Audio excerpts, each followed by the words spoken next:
You've seen our Trailblazer SS appear in a number of builds here on LSX TV, increasing horsepower via Cook's long tube headers, a coarser catback, and even installing a nitrous oxide system's LS2 plate kit. However, our drag strip performance was still hampered by poor 60-foots due to the stock torque converter.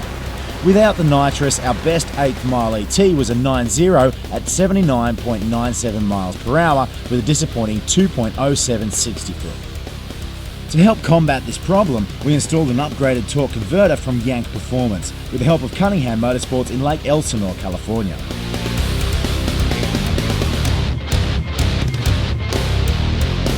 A higher stall torque converter will multiply the torque of your engine to put more power and torque to the tyres.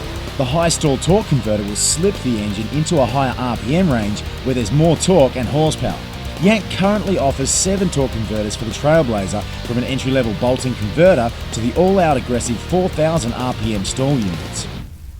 We selected the SSTB 3600, featuring a 245mm diameter design that features a very high stall torque ratio, 3,600 RPM, along with a 2.5 STR lightweight billet cover. According to Yank, this converter is designed to give great performance and still maintain great everyday drivability. It'll even work with our nitrous setup. Let's get on to the installation. Cunningham Motorsports is a leading LS tuner of F-bodies and Corvettes, and they did all of the wrenching on our TBSS, installing it in just under half a day.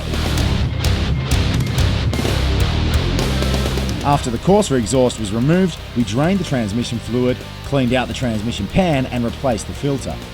It was a good time to do all this while we were under there. Then it was time to remove the starter to gain access to the bolts that secure the stock converter. Next, we removed the transmission mount and disconnected the wiring harness. Working around the transmission with a swivel socket and long extension, we were able to reach all the transmission mounting bolts and drop it out of the truck, followed by the stock torque converter. Now it was time to install the Yank. Let's take a look at a few things that make their converters so unique. It all starts with a hardened input shaft and turbine splines that come standard. New Torrington bearings are utilised, along with a one-piece flanged impeller hub which gets roller burnished for long seal and bushing life. The front cover is a one-piece billet steel front cover and is custom made by Yank to prevent ballooning under extreme heat, which works with the internal furnace brazed turbines. Our particular model has double-finned drive turbines, adding additional strength for vehicles that need it, like our nitrous-equipped truck. Finally, you'll find an extra wide oversized lockup clutch in the Yank, adding extra strength for our lockup style converter. Now, before reinstalling the converter, we filled it with transmission fluid and repeated the entire installation process. It took about an hour for the Cunningham team to reinstall the transmission, bolts and the wiring.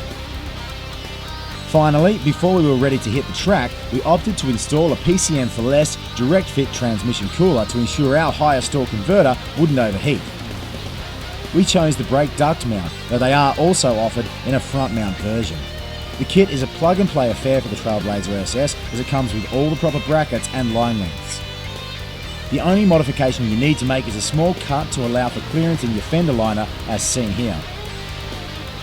Removing the stock airbox will help you gain access to the factory transmission lines so you can mate them to the supplied AN counterparts.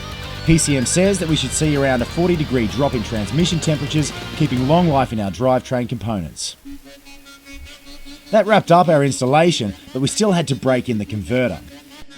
We took a trip to Irwindale Drag Strip to verify our impressions. Our driving impressions showed a massive improvement in seat-of-the-pants feel. The Yank converter allowed us to get into the power range almost immediately, pouring the power into the Nitto 20-inch drag radius.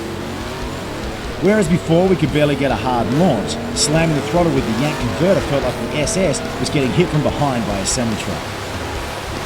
After a few test runs to find our launch RPM sweet spot, we pulled to the line holding the throttle at 3,000 RPM. We left the starting line hard and dropped 2/10 in 60-foot, running a 1.8 on the way to an 8:42 in 8th mile, an over 6/10 improvement. In the quarter mile, that's close to a full second dropped off our ET from only the Yank torque converter. That wrapped up our installation and test, and needless to say, this is one of the best bang for the buck upgrades we've done so far.